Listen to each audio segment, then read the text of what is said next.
Our next session for the Stewartville Incubation Program education sessions.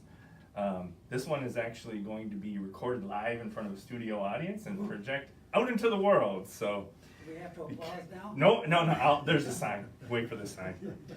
But today's class is on market research and pricing strategy mainly, and then a little bit on just some inventory and definitions and inventory control system definitions. But to get started, I thought we'd look a little bit at market research, just because that affects and can be utilized by just about any company in any industry.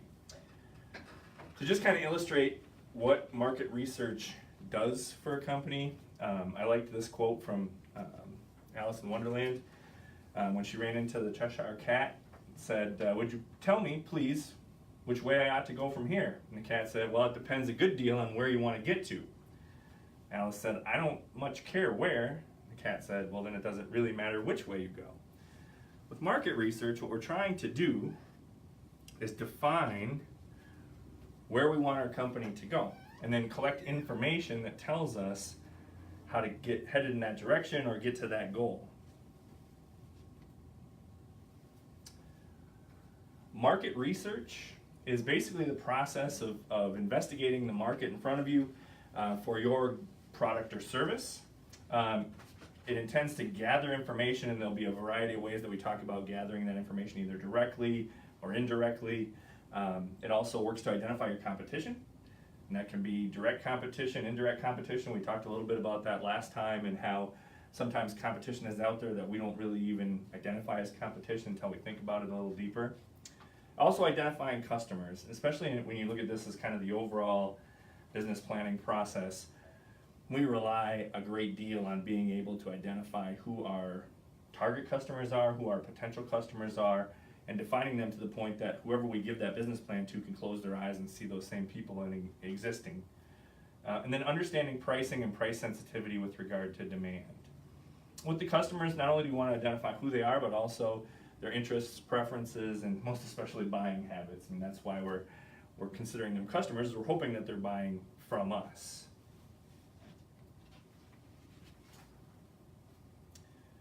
Market research for your business can do any number of these. It can do all of these. It can do a couple of these. But the ones that it most often identifies with is like market validation. So allowing you to go out to the wide world and understand what either geographic region, what demographic selection identifies your market or your potential market most directly. And market segmentation, so understanding that depending on maybe different demographic factors, there are different markets that buy differently, that look at the world differently, that get their information differently, and understanding like, okay, if I have two separate markets, let's say there are two different age demographics for your particular product. Let's say there's a segment of the population that's in their 20s that uses your product for one reason, and there's another segment of the population in their 50s that maybe use your product in a different way, but both market segments are using your product. How you reach them is going to be very, very different, even though you're talking to them about the same thing. Prioritization. So again, when we talked on the business planning side about identifying your ideal customer and being able to define your ideal customer, part of that is prioritizing. I understand we want to sell our product to whoever will buy it, and some of those people are going to look exactly like our target customer, and some of those people are going to look very different. So being able to understand, okay, this is my ideal customer, this is the person that I think I have the best opportunity to get the most sales with. That's how I'm going to prioritize reaching them first, or reaching them most often, or reaching them most effectively, and then listing the other potential markets for me behind them. Understanding how we communicate with them is going to be different. The amount of money that we invest in communicating with them will probably be less, and those kinds of things. So being able to prioritize how you go after those different markets helps you in most cost effectively advertising your business. Market planning, a couple of things that we'll talk about, I think on the pricing side, are looking at markets that have a long-term outlook and looking at markets that have a short-term outlook. And people are like, well, why would you ever look at a product or a service that only has a short-term market turnaround? And it becomes either obsolete or maybe you have that market competition free for a very limited amount of time, but once your patent runs out, or once they can start to identify things in your intellectual property that they can base some of their changes to their product on, all of a sudden you have a lot more competition in your market space. You know, there's a value there in being either first, even though that market may not be around as long as, say, the candy bar market. That's a market that's been there forever. There's not really, I mean, even as we've gone through different phases and consumer preference that says we're looking at healthier society and things like that, there's still candy bars in the grocery store. So the market didn't go away just because consumer demand changed a little bit. That's market planning. Competitive analysis, again, understanding direct and indirect competitors, what they're doing in the marketplace, how to differentiate yourself from them in the marketplace, what gaps in market they aren't serving right now that you might be able to fit to. Price analysis, which we'll get into pricing in a little bit more detail. Product development. This is a great one that we don't really think a lot about, especially when we're just getting started, because we're just getting started with our first product, so we think, well, how are we talking about changing it already? Well, we may be, you know, if we get a little better understanding of our market, realize that the issue or the need that we thought we were solving maybe doesn't exist anymore, or maybe has changed based on, again, consumer preference, or the world changes every day. So understanding that maybe there's some adjustments we need to make to either the service we're going to provide or the product we're going to make in order to reach that market that we thought was out there. Trend identification can lead in a multitude of different ways.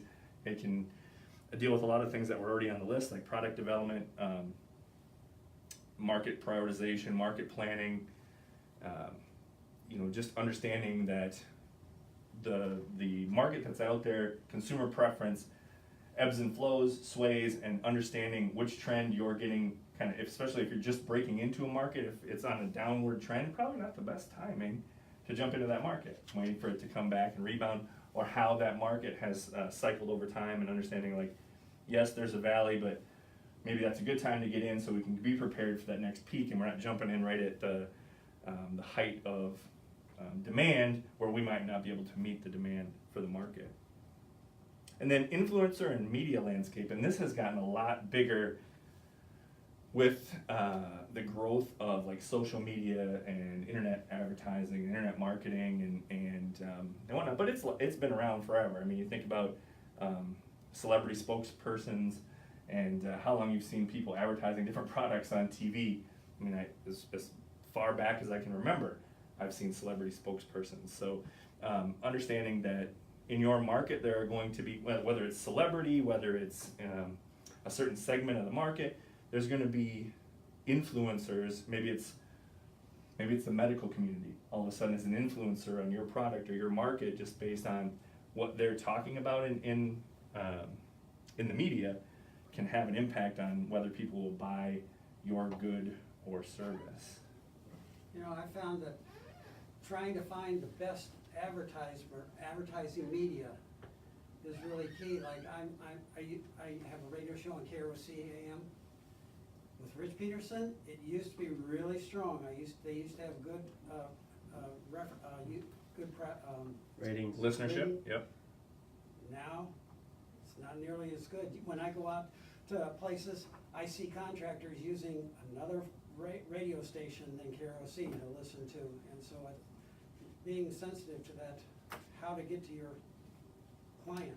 Well, absolutely. I mean, I think, you know, just looking at walking into businesses and hearing the background music, for a long time you would hear KROC or one of the other local radio stations and whatnot, and now you hear streaming music that has almost no ads, most of the time no ads, and so utilizing those mediums to advertise now, you don't have the same impact on those existing markets that you did before. There are three main ways that companies conduct market research.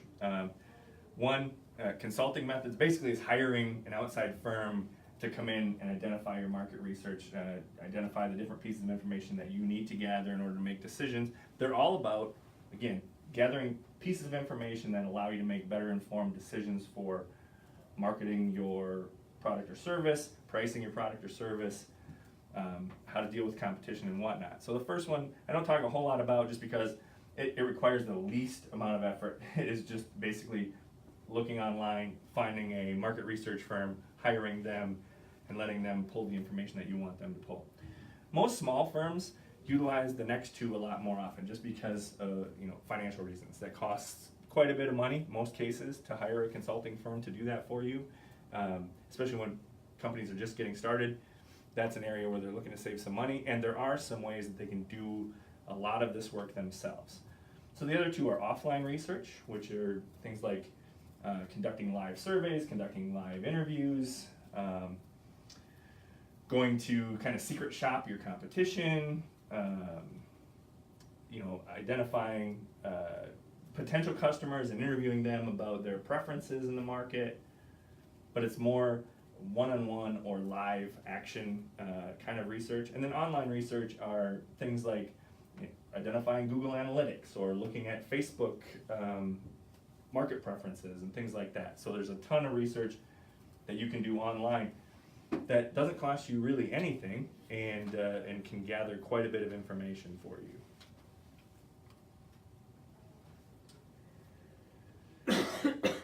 There are two categories of market research: quantitative and qualitative. Basically, in quantitative categories of research, you're looking at things like surveys, whether they're in person or on the web, and secondary research. And qualitative, you're looking at whether it's behavioral research, identifying behavioral trends within the markets that you're looking for, or identifying focus groups that you bring in and ask them direct questions about your product or service or market in order to get information from them in one-on-one interviews, which you see quite a bit. You even see those kind of man-in-the-street interviews happening. When you go up in the metro area, there's always people with clipboards, and you're walking down Nicollet Avenue that are asking you questions about different segments of different markets, and it could be any of a million different businesses that are utilizing that information.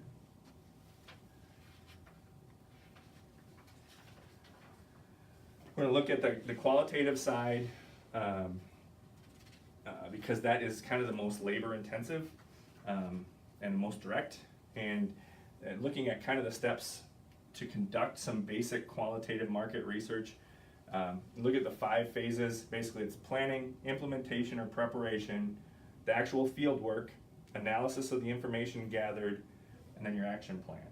So, just kind of looking at a couple of things that would fall into each of those phases. In phase 1, when you look at planning, one of the most important things, and we talked about it even when we were looking at our business planning class the last time, identifying goals, understanding what the information is that you're hoping to gather, because you can go any of a million different directions. Especially, I said, when you look at the internet, or you think of any number of questions that you can ask in an interview or on a survey, you can go a million directions. And what people will not participate in is a survey that's 100 questions long, or an interview that's going to take them an hour or an hour plus. We need to condense this down. So you need to have very specific goals that you're trying to attain. And with those goals, then we can work on building whether it's questions or building a strategy and how we're going to collect that information. The other part of planning that is very useful is doing some secondary research. Before you start talking to people and interviewing them or asking them questions, being able to go online and do some research, trying to get some secondary information about your market that doesn't have to come from a direct interview. So that could be identifying demographic information, that could be geographic information, that could be financial or economic factors and things like that you can find online by doing some research. In preparation, we're going to need to develop interview questions, and some of the things that I've seen in survey questions and interview questions that I have to work with folks on are asking leading questions. I mean, yes, you have a goal in the information that you want to acquire, but you also want it to be valid. So leading somebody to the answer that you want to hear probably isn't, it makes you feel good, but it probably isn't getting you the information that you can utilize to make the best informed business decision. So when you're developing those interview questions, understanding that you have that person's attention for a limited amount of time. So trying to get the most specific pieces of information relevant to what you're looking for in basically the least amount of questions that you can ask them. So again, you want to make sure that it's valid and not leading. You also want to make sure that you're actually gathering useful information and not just pinning them there for 5 or 10 minutes, and you get done with the interview or the survey and you're like, this is all great, but I already knew all this information, and how it validates the rest of the secondary research that you did before is important as well. And then recruiting people to interview. So again, whether that's playing man on the street and catching people as they're walking by on a main street somewhere, whether that's identifying them through Facebook or online, ways that you can find people to take your surveys, whether that's conducting a mailing in a geographic area that makes sense for your business, or maybe it's not geographic, maybe it's a demographic region that makes sense for your business. Understanding where you're going to get the people that are actually going to give you the answers to the questions, so you can get the information that you're looking for. Then the field work itself. One is conducting the interviews or conducting the surveys, and again, that can be done a couple of different ways, and they don't have to be independent of one another. You can be conducting a survey of certain questions, maybe in one segment, collecting that information online from people, and also at the same time playing man on the street and doing some one-on-one brief interviews and collecting information on those questions live and in person as well. Once you do conduct those interviews and gather that information, collect it, summarize it. Joya, who's done a lot of research in college and for us at CETA, talks about cleaning the data and organizing the data, and I didn't really understand at first what she meant by that until she did it for some of the stuff that I was working on a couple times. I'm like, wow, I can actually see the information in here that I was hoping to gather. And so there is a little bit of a science to that, and understanding how to organize that data so that it's the most useful for you to make those informed decisions is important.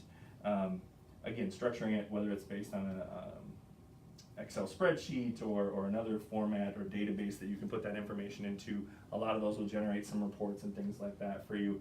But making sure that you identify the factors that you're trying to get to and then organize your data according to those factors.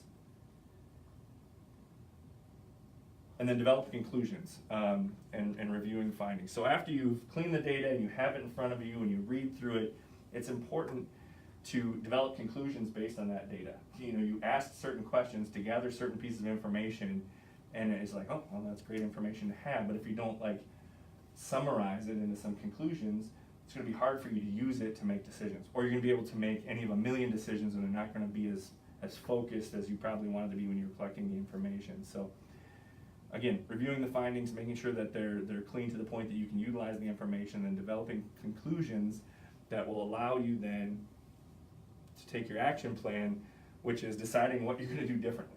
And whether that's, well, gosh, I really found when I was asking these people questions about, in my market and identifying my market, that the way that they receive their information is much different, like you were mentioning on the radio station. It's much different. We've been doing it this way for a long time, thinking it was relatively successful, but now, after talking to these folks a little bit, we realize that's not the way that they're getting their information anymore, so we have to make an adjustment. So deciding what you're going to do differently, and most importantly, and the one that I think people fall short of most often, is actually implementing those changes.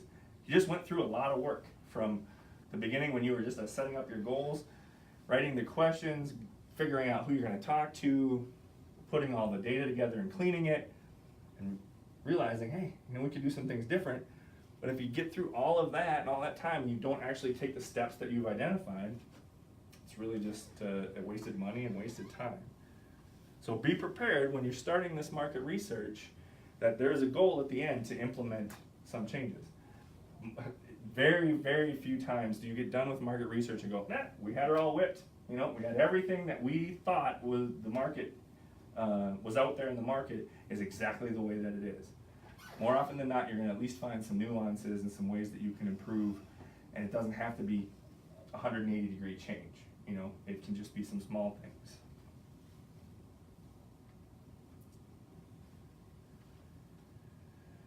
Now we'll get into pricing a little bit. Price, I just thought, I wanted to pull a couple of definitions just because I think if somebody asked me to define price, I don't know that I think we probably would all define it a little bit differently, but this is the definition that I could find most often used. It's the value of product attributes expressed in monetary terms which a consumer pays or is expected to pay in exchange. So again, I like the fact that they put is expected to pay, because sometimes even if we price a product right, people aren't in the financial position, they're not going to pay. So is expected to pay for your product or service. Pricing, which is a little bit different, is the function of determining what that product value is in monetary terms before you offer it to a customer for sale. So that decision is usually made by your management team or president, but it's before anything is offered to your market as far as a monetary value for your product. There are factors, both internal and external, that affect pricing. Some of the internal ones that I want to list out are your objectives. You know, when you start to identify reasons that you're looking at your pricing, sometimes it's for survival. I had a friend that owned a couple of restaurants, and when it got to the point that he was starting to struggle in his business, you know, one of the factors that he was looking at was pricing, and he's like, you know, I want to make sure that I'm pricing myself so that, you know, I'm maximizing my revenues as best I can. And we had to look at it from the standpoint of survival. Like, he wanted originally, when he set out in this business, his goal was to put himself in a market category of let's say upscale dining, but that wasn't working out for him. So he needed to kind of identify in his market, if that wasn't where he was going to attract customers from, what was the market segment that was available to him? And it was maybe a little bit below fine dining, and he kind of focused in on that bar and grill market, and it allowed him to survive a little bit longer. In the end, you know, I think there were many other factors for him that it didn't work out, but you know, again, adjusting his pricing just based on, hey, I just want to stay open. I got to figure out how to stay open. Right now, I'm struggling to the point, if I stay priced where I am and nobody comes through the door, this is going to be the end. Current profit maximization. So again, when we were talking about looking at a market that maybe you have cornered for a very small amount of time, or that, you know, consumer preferences in that market change very rapidly, and you've identified a trend. Clothing would be a good example of that. You know, you identify a fashion trend and can manufacture a product that meets that fashion trend. Well, that more than likely is not going to last forever. Fashion tastes and consumer preferences in that market change rapidly. So when you have Zubaz as a product, and you're like, wow, they're flying off the shelves, Zubaz did everything they possibly could to maximize their profit at that moment in time, because they knew that, you know, people's tastes are fickle, and that's not going to last very long. Now, to their credit, they also realized that in that particular market, they're not only fickle, but they're also cyclical, right? Bell bottoms came back, unfortunately. You know, my son is a basketball player, apparently super short shorts coming back in. Very excited to see that. That's great.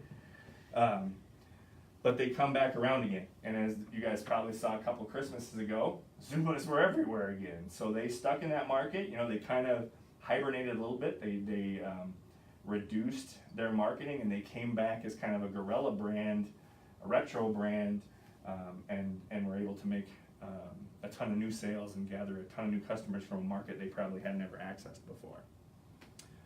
Market share leadership. If one of your objectives is, hey, we want to gather as much of a potential market as possible, and what that means for us is we have to price our product in an area to attract as much volume as possible, but it doesn't have as much to do with what our costs are or what we are hoping our profit return percentage would be. It's simply based on, we want as many people in that market to buy our product as we possibly can. And some of the reasons for that are, again, understanding maybe not on the clothing, maybe the clothing market in this case is a bad example, but in other markets, having as many people that develop a loyalty to your product initially can lead to much more return sales and a much longer potential market segment for you. And then product quality leadership. So understanding that you wanted to be seen as, like my buddy's restaurant that I was telling you about, he wanted to be seen as an upscale dining facility. So based on his demand for perception of quality, if he priced his hamburgers for $2 a piece, people aren't going to think those are very quality hamburgers, right? They're going to think they're probably made with lesser ingredients and those kinds of things. So he had to price himself when he was starting out at a point where people thought what they were buying was quality. Now, where he bought his ingredients probably wasn't that different from where he bought his ingredients after he kind of made that adjustment and said, hey, we're going to be kind of the bar and grill. But again, he was working on market preference and he wanted to be seen perceptually as high quality. And there's other whether it's clothing, whether it's jewelry, cars. There are a lot of products out there that price themselves, even though their raw materials that make them up probably don't cost that much different for a Jaguar than they do for a Honda. The Jaguar price point is much different than Honda's price point because they identify themselves as quality or exclusivity. Marketing mix strategy, and that kind of gets into, again, there are different market segments and understanding that I think electronics is a good example of that. When you look at Best Buy and you see a speaker system that's a Sony speaker system that you can buy for $500, and you see in, what was the off-brand that Sony produced? Sanyo. Sanyo. It was one of those. It was another brand that also was basically on the same shelf at Best Buy. They're both made in the same Sony factory, both made using the same parts, but one was priced at a price point of, let's say, $500, and the other one was price pointed at a $100 price point. And even though they're both made the same, actually made in the exact same factory, by the exact same company, they realized there's two different market segments. There's somebody that's going to buy the $500 Sony speaker because it says Sony, and it doesn't say Sanyo or whatever the off-brand is. And there's another segment of that market that just says, I just really need a speaker, and I'm going to just buy the least expensive one that I can. And they are trying to capture both segments of that market in their marketing mix. And then, of course, costs. What does it cost you to produce your product? That's the most basic one that people base their pricing strategies on most often. Is what's it cost me to make it? That's going to affect what I'm going to sell it to you for.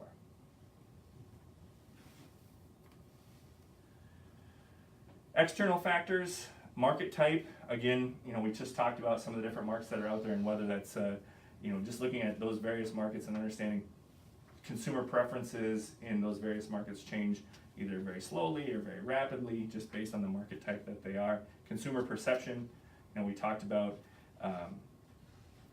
whether a product is perceived by the customers as quality, or whether it's perceived as value, or whether it's perceived as cost effective or efficient. Those perceptions will affect what somebody is willing to pay. And then competition.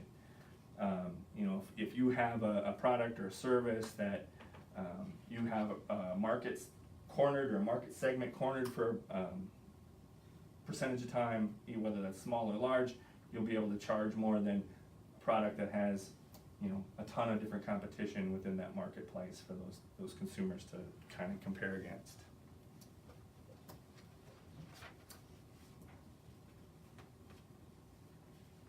When we look at methods or approaches to pricing, they have a lot of different names out there for different methods of pricing. They kind of all fall in one of three types. One is cost-based, like I said. It costs me this to make this product or provide this service, so that means I'm going to sell it to you for this. And I would say that the other two, even though they rely more heavily on other factors, still have a basis in cost, whether it's buyer-based, again, looking at consumer preferences and those kinds of things, and pricing yourself based on wanting to be identified as quality or wanting to be identified as economical, whatever it may be. But there's still a factor of cost, because you don't, in these three methods for pricing, you're not basing it, that loss leader we're going to talk about in a minute, but you're still basing it on, hey, we're trying to make a profit, we're trying to make money in business and survive. And then competition based, we're going to talk a little bit about various types of each of these three approaches to pricing. Competition is based on figuring out what your competitors are pricing the market at, and then making your pricing competitive or effective against theirs. So when we look at cost-based methods, cost plus pricing is the one that's utilized the most often. That's the one that I've just described a couple of times. Costs us X, so we're going to charge you Y. And basically we're determining we want a markup of 30%, we want a markup of 50%, we want a markup of 100%, whatever it is, but we're basing that markup on what it's costing us to produce. And then break-even analysis or target profit pricing is kind of the same principle, but it's basically looking at when you look at the overall investment that a company makes in producing its product and taking it to a break-even analysis of how many of that product do I have to sell to meet that cost, and then what is my overall return on investment that I'm trying to get for operating this business.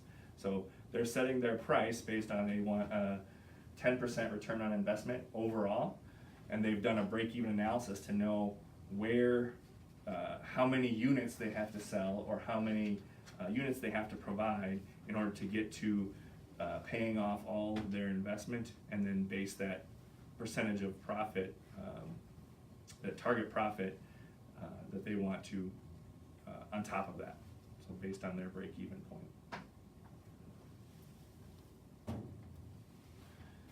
Buyer-based pricing, like I said, is pricing that's based on the perceived value to its buyers and not on your costs.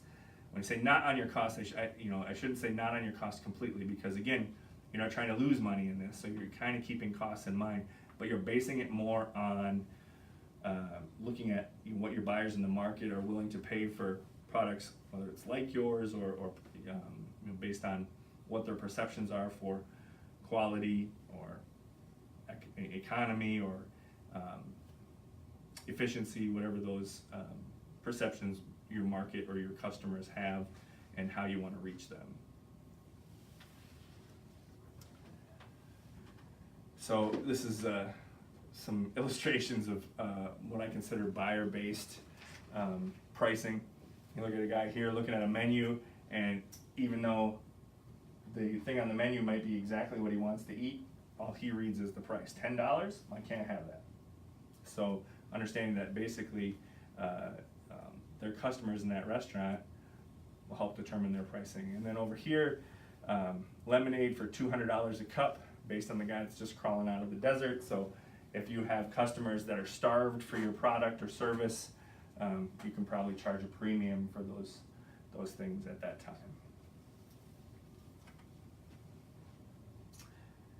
Competition-based methods, there's a couple of ones that I wanted to identify. One is going rate pricing, and that's basically you go out and you check with your competition and you understand, hey, out there in the marketplace, I have identified these competitors, and this is kind of where they price their goods and services that are comparable to what I'm selling. So that's where I need to fit, unless I can understand what sets me apart, and it's based on quality or convenience or something like that, and I can charge a premium for certain things. But even in that, it's still based on, hey, I've done this research and I know where my competition is basing itself in the market, and therefore I have a pretty good sense on where I need to be competitive.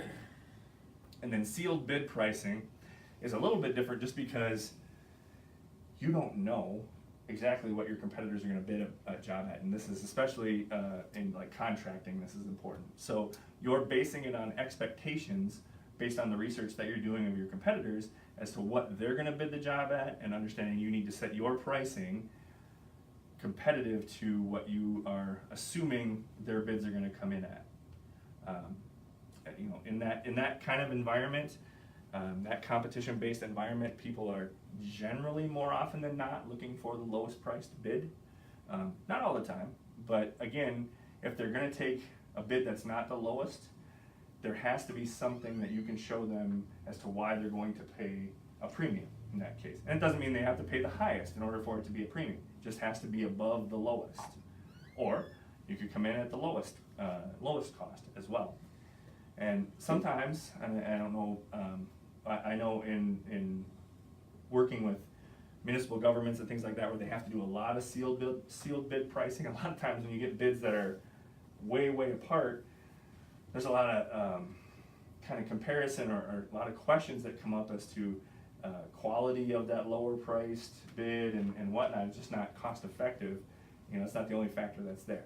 They're just understanding that everybody's trying to compare apples to apples and whatnot.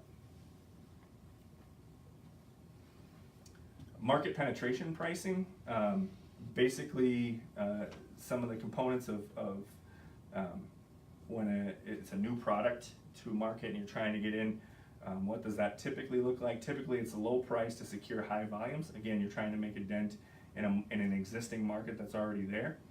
Typically you see it in mass market products like food products, household goods, and again, it's I put in there, it's suitable for products with a long anticipated life cycle. And when you look at food products, you think, well, that doesn't necessarily have a long life cycle. I'm not talking about the product itself. I'm talking about the market life cycle. Again, so like candy bars. Candy bars have been around forever, and I don't see them going away anytime soon. So that market has a long anticipated life cycle. And then again, it's useful, most useful when you are launching a new product into an existing market. And you're trying to gain market share, and you're trying to get people in that market to start using your product to show them why your product is better, why it's more efficient, why it's more effective, whatever it is, so that then they start talking to their friends about this new product that came in, and you start to gain more market exposure. Market skimming. I saw that term so many different places, and I thought, wow, it sounds illegal. It's actually not. But it's typically set up with higher prices and lower volumes, and it's intended to grab profit quick from a market that you see disappearing or shrinking relatively rapidly. So again, we talked about some of those products that will face increased competition, that will face increased competition in the relatively near future. So that doesn't necessarily mean tomorrow, it could mean a year from now, but you only have that market kind of cornered for a very finite amount of time. And that's when you need to kind of try and get as much profit from that market as you possibly can with that product. So you think of digital technology, and you think of new movies that come out. They're only the new movie for a couple weeks, and then the next new movie comes out. So they have a very limited time to grab profit from that market.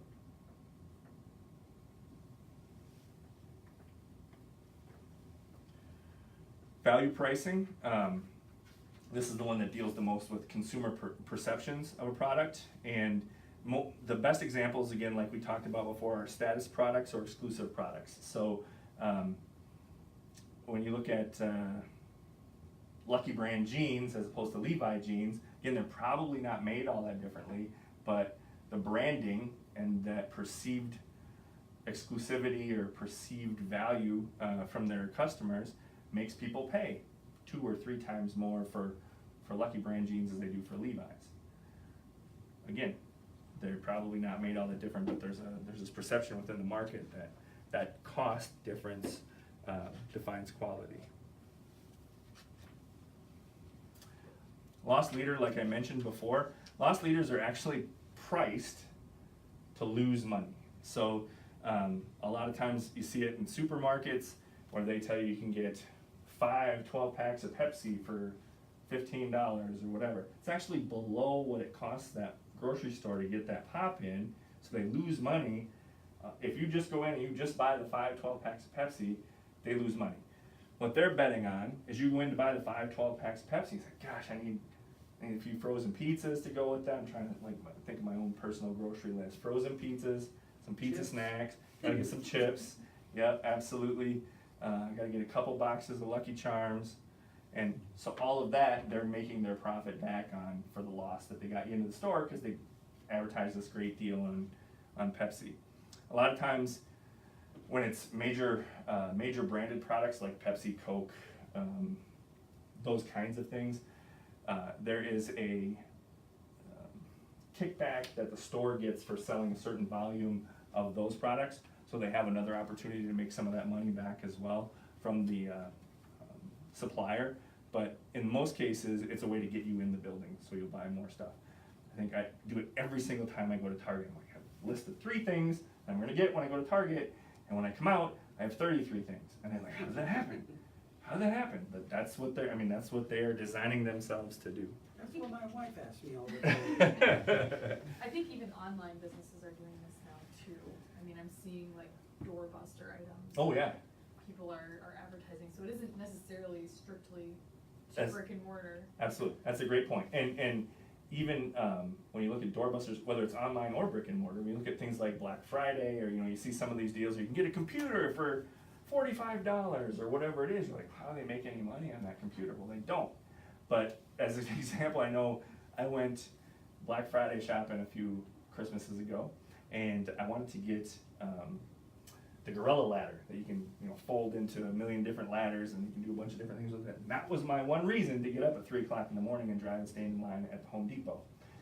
Well, then they let you in just like 10 minutes before the actual Black Friday event takes place, and so you're standing kind of with your stuff and you're around these different products, and they like say, go, and people start putting stuff in their carts and whatever, and I was happened to be standing next to those patio heaters, the propane patio heaters are there, and there's like people are picking them up, and this lady comes up and there's one sitting next to me. Yeah, she's like, is this yours? I'm like, yeah, and I put it in my car. I'm like, I don't need a patio heater.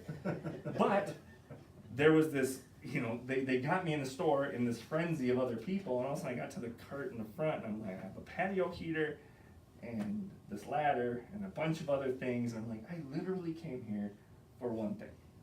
But they use those loss leaders and ways to get you in the store because they know they can sell you on other items, and just like they do online. And the more online focused people's shopping preferences are becoming, the more necessary it is for them to do those exact same things. What gets you to Amazon's site as opposed to eBay's site, or as opposed to any of the other places that you can shop online as well. I'll say, hey, I can buy these wiener dog shaped ice cube trays for $1 on Amazon.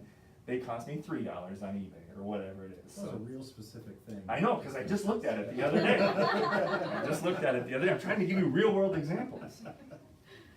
Plus I get a kickback when you guys leave here and go search that at home. All of a sudden I start getting. Oh, perfect. Yeah. Psychological pricing sounds scary, but we've all seen it. That's the classic. You can buy this for $9.99. It's not $10. It's $9.99. And in our psyches, in our minds, $9.99 looks a lot better than $10, even though it's not. So that one's the classic one's been around forever, and it plays on consumer perceptions again of value. Hey, I'm saving some money. I'm not paying $10 for whatever it is. Cars do that all the time. Gas, it's never $3 a gallon. It's $2.99 and 9/10 a gallon. So they do everything they possibly can to make it not tick up to that next dollar, not tick up to that next $1,000, not tick up to that next $10,000, whatever it may be based on the product. And it usually links with value pricing. So again, those companies that utilize this the best have done enough research to know exactly where that tipping point is for their customer base. So they're like, well, we know they'll pay $9,000 for this product, but they won't pay $10,000 for this product. But they know in our minds, we define $9,000 as anything from $9,000 up to $9,999. It all looks the same in our minds in most cases when we're comparing it to $10,000. It's strange. You think, wow, how can I be fooled that easily? But it's been used forever, and even though we all know it's going on, it's still used, and we still fall for it. I don't know if that's the right word, but we still, it's still used on us every day. Would this be the limited time offer also? Could be. Be under Yep. psychological? A little bit, yep. It's trying to create an imaginary demand. Some cases, the limited time offers, you see those, or we've all seen too, the going out of business, and they've been going out of business for about 7 years. It's like, wow, this is the longest this has ever taken. Everything must go. Is one that you see out there all the time. So yes, that's another form of utilizing your own mind against you and kind of developing that demand. Just like I said, the Black Friday deals and things like that, where they get you in the store and you see this frenzy, and you, by default, become part of this frenzy. So, yeah, there's a lot of companies using your mind against you when they're trying to sell you things. And the thing that I think I've taken away more often than not when I talk to clients about the pricing strategies, you see there's a million of them, and that's not all of them. Those are just the ones that are used most often that we can probably identify with the easiest. But pricing is definitely, even though they got some great names, we talk about things like psychological pricing and perception-based pricing and things like that. They're more art than they are science. And the people that utilize pricing the most are the ones that are prepared to adjust the most. And it goes against kind of traditional thought a little bit, because you think, gosh, if people come back, every time they come back, the price of your product is different, it's going to be frustrating to your consumer. That's true. So I'm not talking about changing every 5 minutes. But I've had clients that have come to me where, they're not making the money that they need to make to survive. And so the example that I gave earlier of my buddy that owned the restaurant, one of the things when he did come talk to me, he owned 2 different types of restaurants. He owned a bar and grill that, it was eventually a bar and grill. First it was an upscale, kind of a more upscale dining, and then he owned the local Greasy Spoon, the place everybody goes for breakfast and coffee and those kinds of things. So in that restaurant, he had, it was like the afternoon coffee place where all the retired folks went down there at like 2 o'clock in the afternoon and drank coffee and solved the world's problems. Every rural community has that place. You probably think about one around here. In this case, it was my buddy's restaurant, but he's like, God, I got 60 people that come in at 2 o'clock in the afternoon to drink coffee, and I lose money on it, because they sit there for 2.5 hours and they drink a bottomless cup of coffee that I've charged them 50 cents for, 75 cents for, whatever it was at the time. And they drink 3 pots of coffee, so I'm losing money on that. What do I do? And I'm like, well, you're gonna have to make a price adjustment. And he's like, oh my goodness, if you've ever tried to adjust the price of a cup of coffee this market is very venomous when you make this adjustment. Even if you adjust it a nickel, it's like their last nickel. So he's dreading making this price change. So I was like, I don't know, you're at what now? He's like, I think it was at 50 cents at the time. And I'm like, I think you gotta raise it to $1. And he's like, are you out of your mind? Do you know how much they're gonna freak out if I raise it from 50 cents to $1? I'm just telling you, I think you need to raise it to $1. Otherwise you're still not gonna make any money, and that's what you're doing this for. Well, he couldn't bring himself to raise it to $1, so he raised it to 75 cents. A year later, I'm having a conversation with him. What do you think's happening? Still losing money. Still losing money, so what does he have to do? He has to now adjust the price again, so he takes it from 75 cents to $1. When he raised it from 50 cents to 75 cents, what do you think happened? People were mad. People were mad. It was the last quarter on earth. They were angry, and he took all this venom. All his staff took all this venom. How could he adjust the pricing? And that lasted for about 3 days. And then the world normalized, and people still came in and got coffee, and they went up and put their 75 cents on the counter, and it was fine. And then he had to make another adjustment and had to go through all of that all over again. If he would have adjusted it from 50 cents to $1 that first time, people would have been mad, but they were anyway, right? And then he only would have had to do it one time and go through it for a few days, maybe lose a couple of customers. Maybe some people say, I'm not coming back in, but guess what? The ones that are coming in, you are now profitable to have them come in. Another example is I had another client that was struggling on the financial side. She wasn't making the money that she wanted to make. She had a gift shop, and where we focus a lot of times is because there wasn't a whole lot of variables. She couldn't cut costs anymore, and the next variable to kind of attack to have the biggest impact on her numbers was going to be to adjust her pricing.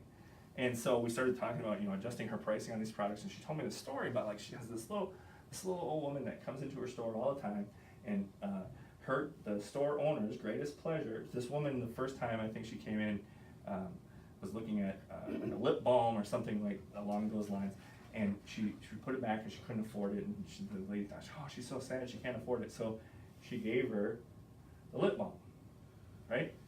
So this woman became a regular customer, and there would be times when, of course, she couldn't pay for or couldn't afford the product that she was looking at, and the lady would give her this product, and it made the store owner feel good, and it made her feel like she was gaining something other than just the paycheck from her store by doing that. So she was telling me, she's like, if I adjust the pricing, I have a bunch of these ladies that come in that are already kind of at the kind of upper end of what they can afford to buy things at my store.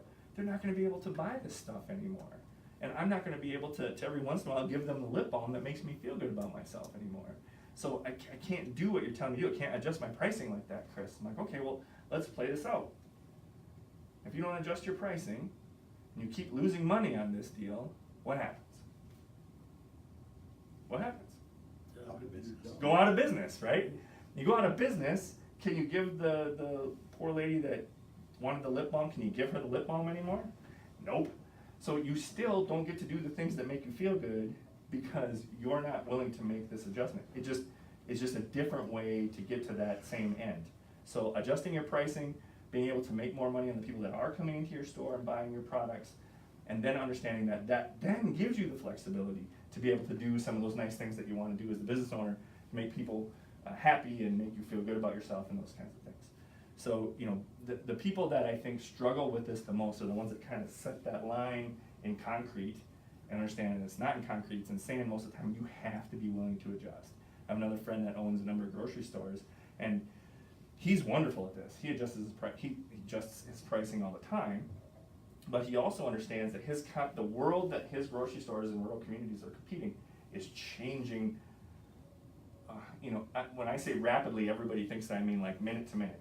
But when you look at the market of your hometown grocery store has been around since the 1800s, and so that market has been there a long time. So all of a sudden, as rapidly as it's changing, the stores that are surviving are the ones that are willing to adapt, and that sometimes adapt in pricing. They're willing to carry things like organic milk that costs you $6 a gallon instead of $3 a gallon, even though a lot of the people in their community are like, I can't pay $6 for a gallon of milk. The people that can are buying the $6 milk. The people that are buying the $3 milk are getting it at the Quick Trip down the street, right? When they get gas, like, I'm going to get the $3 milk and I'm going to get my gas. I got it all taken care of. I don't have to stop at my buddy's grocery store. So he's understanding he needs to make some adjustments in what he's carrying, but he also needs to make some adjustments in his pricing because the size of his market is shrinking. So if he wants to stay open, he has to make more money from fewer numbers of customers that are coming in his doors. Speaking of Quick Trip, how do they adjust their price on gas? You talk about adjusting fast. Right? Well, Those boys have got it down to a science. absolutely, but it's interesting. Gas stations in general do. That's not just Quick Trip, Yeah. right? But they adjust it pretty much daily. Yeah. Well, now, because I think we've seen, it used to be it would fluctuate a penny here, a penny there. Well, Yeah. now in the markets, it fluctuates way more than that some days, right? You go to bed, it's $2.50, you wake up, it's $2.75. It's like, Yeah. wow, what happened? Well, there was an oil rig over in Saudi Arabia that, a bolt went out or something like that. Whoop, your gas price went up $0.25 a gallon, Well, there are now businesses that have started. Have you seen these fuel banks where you can buy a certain number, 1,000 gallons at $2.35 a gallon, and you keep it in the fuel bank. So you've paid for 1,000 gallons at $2.35. You hope that gas prices go to $2.50 because you've made money, right? Yeah. But let's say gas prices fall to $2.25, you've lost money. It's kind of like the stock market of gas. But those are the businesses that are kind of popping up because gas prices at regular gas stations fluctuate, and the consumer market is going, this is frustrating. I'm tired of it being 25 cents higher the next morning just because I forgot to get gas when I got home from work the night before. So, We'll talk just a little bit about inventory. What is inventory? It's a physical resource that a firm holds stock or has on site with the intent of either selling it or making something from it. You know, inventory can be raw materials, inventory can be finished product, inventory can be work in progress, or product in process. And why do we look at something called inventory management?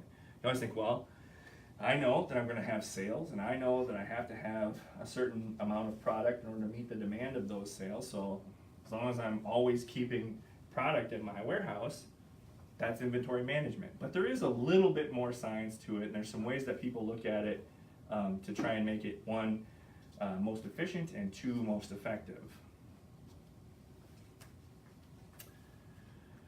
We talked a little bit about some of these types of inventories: raw materials, pre-purchased supplies and parts, finished goods, partially completed products, items that are ready to be transported. You know, some of the manufacturers around here, you see some of their big pieces of equipment that are sitting out on site, ready to get on a trailer and go someplace else.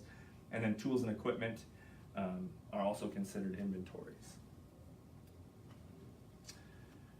Couple of the most often used inventory control systems are the continuous system, which means like there's a constant order of inventory raw materials or resaleable products. It's just that constantly, you know, they're getting deliveries in the morning, products going out in the afternoon, the next morning the next truck comes in. Grocery stores, Quick Trip, you know, how many times you see those trucks, you know, every day pretty much at those types of stores. Manufacturers, just because they're understanding as space gets more and more limited, or maybe not limited is not the right word, maybe space gets more and more expensive is the right word, that they're looking at, instead of having just giant empty warehouse spaces to hold product when they need it, they're looking at more periodic systems where they can kind of bring in as needed product. So they're figuring out their supply chain and their return or delivery chain, and understanding, okay, I need shipments of parts weekly so that I can produce X number of widgets so that I can meet the demand in my market on time, and I'm not stockpiling a ton of product, raw material, and I'm not stockpiling a ton of finished product, but I've had it kind of down to, I know how fast the product leaves and I know how fast the raw material takes to get to me, so that I can pretty much time it to come in and go out without having to store a great deal of it.